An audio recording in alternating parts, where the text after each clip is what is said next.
Hey everyone, welcome back to another quick and very interesting tutorial. Where in this quick tutorial, I'm going to show you how you can generate the personalized phone number QR code. So now in order to do it, just simply open any of the site browser you have. And here you have to search for the site meqr.com.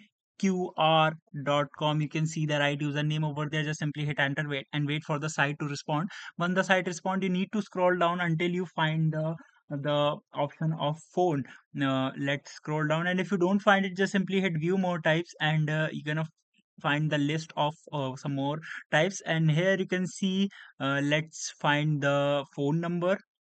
You can see here it is, which says phone call.